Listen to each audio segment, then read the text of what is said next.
हिंदू धर्म के अनुसार हमारे आज का जीवन हमारे पिछले कर्मों से जुड़ा होता है।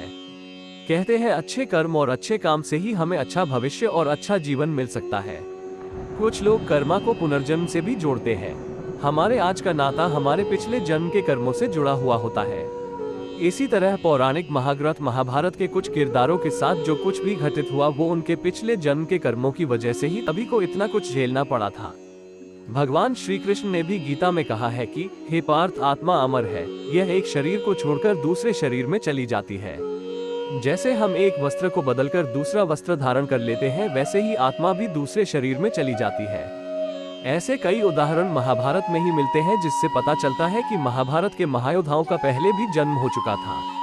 पौराणिक ग्रंथों के अनुसार कर्ण और अर्जुन की दुश्मनी सिर्फ महाभारत तक सीमित नहीं थी, बल्कि कई जन्मों से चल रही थी।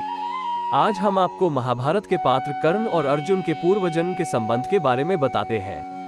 पौराणिक ग्रंथों के अनुसार अर्जुन पूर्व जन्म में नारायण के जुड़वा भाई नर थे। नर और नारायण ने दंभोदभवा नामक असुर का वध करने के लिए प्रजापति दक्ष की पुत्री मूर्ति, जिनका विवाह ब्रह्मा के मानस पुत्र धर्म के साथ हुआ था, के यहाँ जन्म लिया था। दंभोदभवा ने भगवान सूर्य की तपस्या करके उनसे 1000 कवच का वरदान मांग लिया था।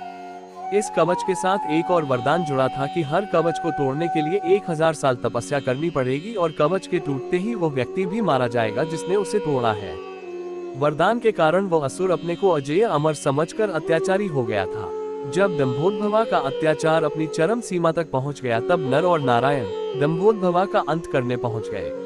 भीषण युद्ध शुरू हो गया। जब दंभोदभवा का कवच टूटता और नर नारायण में से एक की मृत्यु होती तो दूसरा अपने तप से दूसरे को जीवित कर देता और दंभोदभवा से युद्ध करने लगता। तब तक दूसरा भाई तप करता रहता।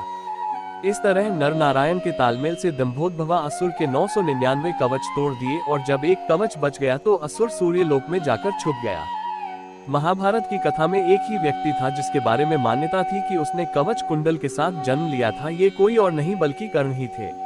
दरअसल कर्ण ही पूर्व जन्म में दंभोदभवा नामक असुर था। कर्ण का वध करने के लिए ही कृष्ण और अर्जुन को वापस पुनर्जन्म लेना पड़ा था।